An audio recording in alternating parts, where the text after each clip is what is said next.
चलिए शुरू करते हैं। What is the term symbol for helium atom with electronic configuration 1s2? हमें टर्म सिंबल कैलकुलेट करना है हीलियम एटम का जिसका इलेक्ट्रॉनिक कॉन्फ़िगरेशन 1s2 दिया हुआ है। गाइस, टर्म सिंबल क्या होता है पहले ये आपको समझना पड़ेगा। चलिए इसका सॉल्यूशन देखते हैं। हीलियम एटम में 2 इलेक्ट्रॉन्स होते हैं। इसका जो इलेक्ट्रॉनिक कॉन्फ़िगरेशन है वो है 1s2। इसे हम कुछ इस तरीके से लिखते हैं। This is the orbit of electron.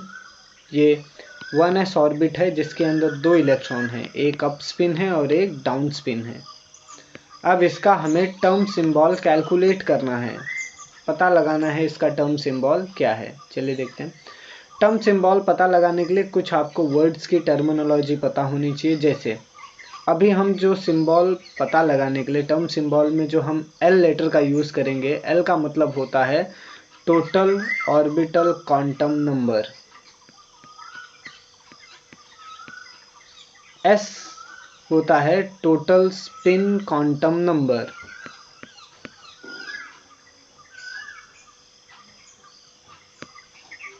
To S plus 1 होता है स्पिन मल्टीप्लिसिटी।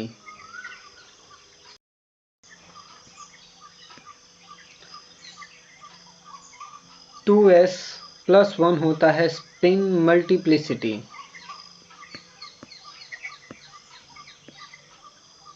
जे का मतलब होता है total angular momentum quantum number.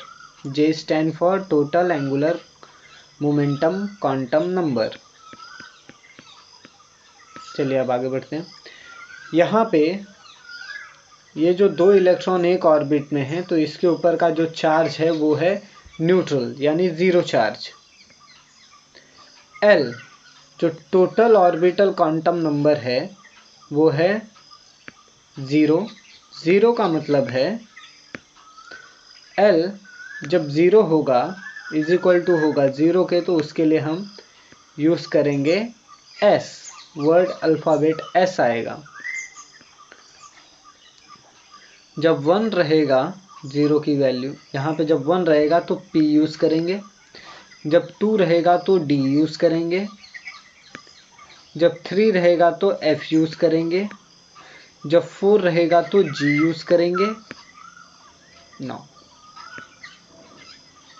पहला है, हमें पहला टोटल ऑर्बिटल क्वांटम नंबर मिल गया है। तो यहाँ पे L इज इक्वल टू 0 है, 0 इज इक्वल टू S है। ओके, तो S है हमारा ऑर्बिटल क्वांटम नंबर। नौ अब हम सेकेंड फाइंड करेंगे टोटल स्पिन क्वांटम नंबर, यानी कि S की वैल्यू फाइंड आउट करेंगे। S इज इक्वल टू होता है जितने नंबर ऑफ इलेक्ट्रॉन्स हैं उतना हमें हाफ लेना पड़ेगा।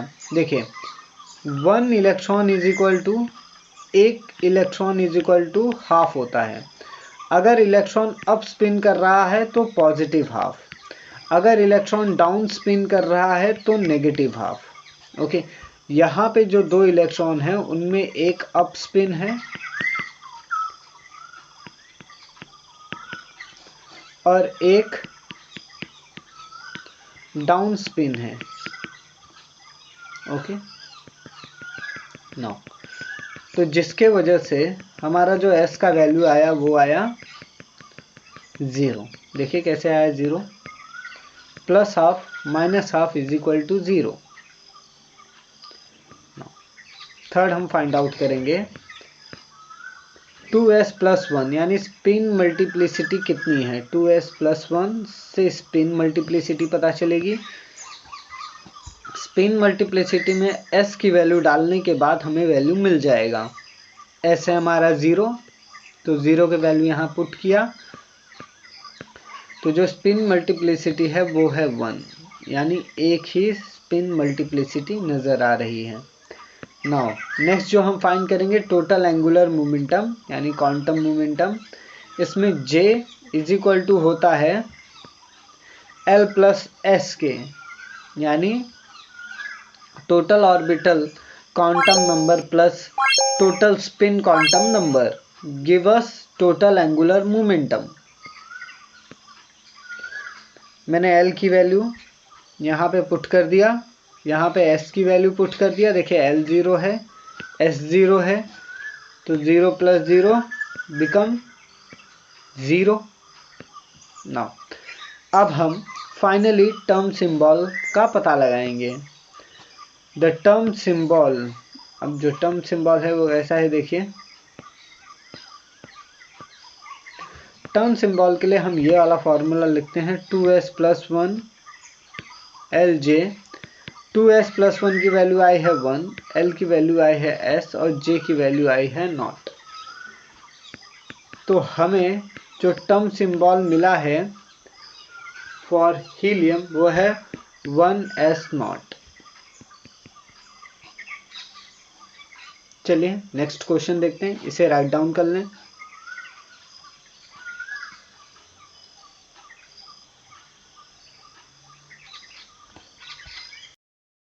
नेक्स्ट क्वेश्चन है the molecular symbol for the spectroscopic state arising from the free ion term Fr।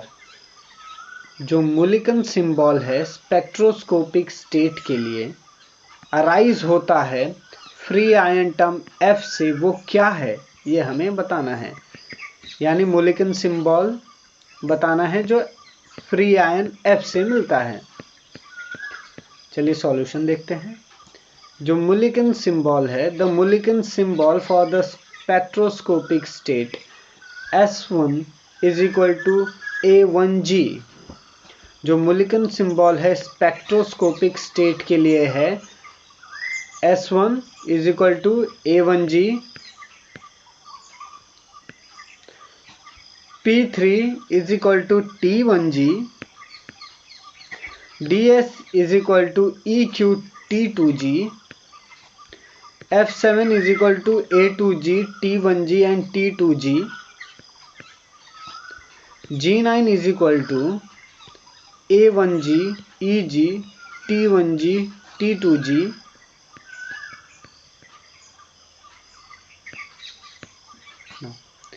H11 के लिए है EG, T1G, T1G, EG।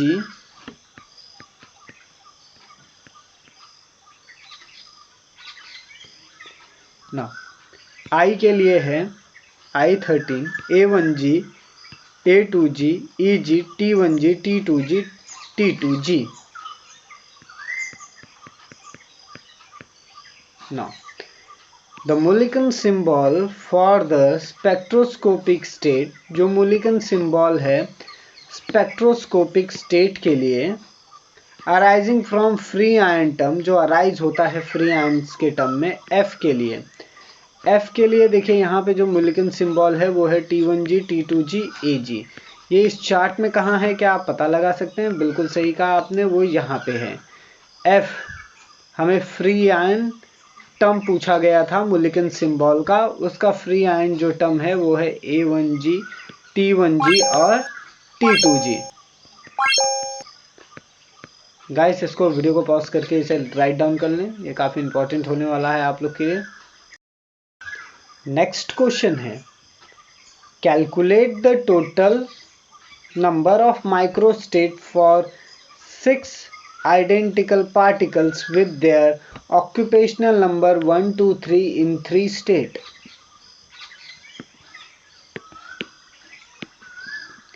Calculate करना है microstate, number of microstate 6 identical particles के लिए जिनका ऑक्यूपेशनल नंबर है 1, 2, 3 और इनके 3 स्टेट्स हैं। ना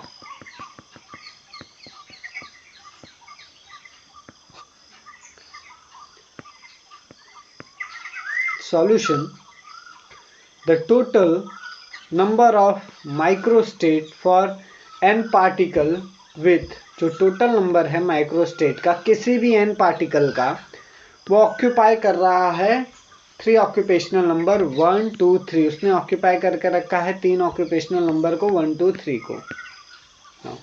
इन 3 स्टेट इज गिवन बाय। अब ये जो number of microstate and particles के हैं ऑक्यूपेशन नंबर 3 स्टेट के, इनको कैसे 3 स्टेट इज गिवन बाय, अब ये तीनों स्टेट कैसे दिए हुए हैं चलिए देख लेते हैं। Total number of microstate is equal to n factorial divide by n x factorial n y factorial n z factorial. Now अब इसमें हम देखेंगे कि कैसे आइडेंटिकल पार्टिकल n का 6 फैक्टोरियल निकला है। Okay, now the states nx ny and nz identical particle n6। अब देखिए ये जो आइडेंटिकल पार्टिकल n6 है, इसमें the states nxy nx ny nz ये 3 स्टेट्स हैं 1 2 3 की तरह, और आइडेंटिकल पार्टिकल नंबर है 7। Now therefore the total number of microstates is given as। अब कितने टोटल नंबर ऑफ माइक्रोस्टेट्स हैं वो देखेंगे। 6 factorial divide bye 1 factorial 2 factorial and 3 factorial. अब यहाँ पे देखिए क्या हुआ है, is equal two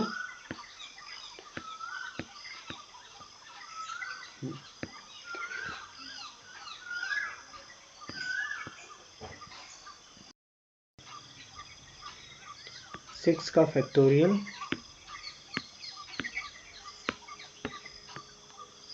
into 5 into 4 into 3 into 2 into 1 divide by 1 का factorial 1 into 2 into 1 into 3 into 2 into 1। 1 cancel, 2 cancel, 3 cancel, 2 2s are 4, hence 6 into 5 into 4 which is equal to 60. 60 is our answer. The total number of microstate is 60.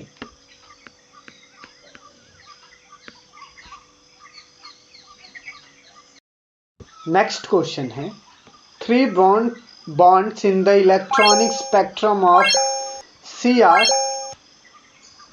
ns36 plus 3 are due to the following transition। जो 3 bond होता है electronic spectrum में chromium ns36 plus 3 complex पे, वो किस transition की वजह से होता है बताना है। चलिए देखते हैं, सॉल्यूशन कंसीडर कर देखते हैं। Chromium ns3 thrice ns3 6 times plus 3। okay, now then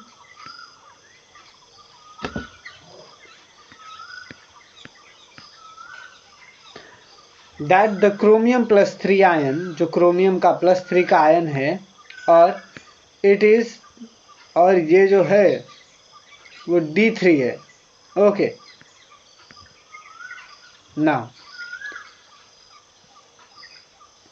3D system. अब chromium plus 3 is equal to D3 है। अब इसका हम ऑर्बिटल डायग्राम बना लेंगे। देखिए यहाँ पे 2 होता है, +2 +1 0 -1 -2। ओके, नाउ अब इसके अंदर जो 3 इलेक्ट्रॉन्स हैं हम उनका फिलिंग कर देंगे। पहला इलेक्ट्रॉन इसमें जाएगा, दूसरा इलेक्ट्रॉन इसमें जाएगा, तीसरा इलेक्ट्रॉन इसमें जाएगा, जैसे कि आप लोग ने देखा। दोस्त अब इसके अंदर L जो है, जो हमारे क्रूड से प्रोडक्ट आएगा, वो L इज इक्वल टू है 2 + 1 + 0। यानी 3। L अगर 3 रहेगा तो जो वैल्यू आएगी वो आएगी 3/2। 1 + 1/2 गिव यू 3/2। नाउ ये होगा 3/2। अब 2s + 1 मुझे स्पिन मल्टीप्लिसिटी दे देगा, जो कि है 2 × 2/2 + 1 = 3 + 1 which is = 4। देखिए यहाँ पे ये और ये कैंसल आउट हो जाएंगे, जिसके वजह से 3 + 1 आ जाएगा और हमें आंसर 4 मिलेगा। Now J = L - S = 3 - 3/2। देखिए अगर मेरे पास 3 है, मैं उसमें से 3/3 को माइनस करूँगा तो ये 2 × 3 6 - 3/2 which is = again 3/2। तो इससे जो हमें आंसर मिलेगा वो भी होगा 3/2। ओके, तो आंसर आया 3/2। J की वैल्यू है 3/2। Now the term symbol is 2s + 1 LJ, जो कि होगा 4f3/2। यहाँ पे आप देख सकते हैं ये हो जाएगा 4f3/2, क्योंकि हमें यहाँ पे L = 3 मिला है। 3 यानी 0 1 2 3 S P D F। तो जब भी 3 आए उसका मतलब होता है F, तो यहाँ पे हमें F की वैल्यू F लिखना है। नाउ आगे बढ़ते हैं। नाउ तो जो फ्री आयन टर्म है for F = T1G T2G A2G। Free ion term F के लिए आता है T1G T2G और A2G। ये हमने प्रीवियस क्वेश्चन में ही डिस्कस किया हुआ है। Now splitting pattern of chromium +3 ion in chromium NH3 6+3 complex। अब हम स्प्लिटिंग पैटर्न देखेंगे क्रोमियम आयन का D3 सिस्टम में। इसमें जो क्रोमियम है वो D3 है, तो अब D3 का हम स्प्लिटिंग देखेंगे। पहले मैंने यहाँ पे स्प्लिटिंग पैटर्न बना लिया है, आप देख सकते हैं। ये है T2G, ये 3 कॉलम नीचे, तो ये T2G, और ये है EG higher energy state EG, low energy state T2G। देखिए यहाँ पे एनर्जी इस तरीके से नीचे से ऊपर की तरफ बढ़ रही है। लो एनर्जी में है यहाँ पे T2G और हाई एनर्जी स्टेट में है EG। इनमें इलेक्ट्रॉन्स का डिस्ट्रीब्यूशन कर देते हैं। पहले इनका नाम दे देते हैं। इलेक्ट्रॉन्स 3 है मेरे पास ऑर्बिट में, तो एक इलेक्ट्रॉन यहाँ पे, एक इलेक्ट्रॉन यहाँ पे और एक इलेक्ट्रॉन यहाँ पे फिल हो जाएगा। ये जो ऑर्बिट है इसका नाम है dx² - y², ये है dz², ये है dxy dyz and dyz dxz etcetera, ये 3 ही हैं हमारे पास। तो लो एनर्जी स्टेट में dyx dxz dyz आते हैं।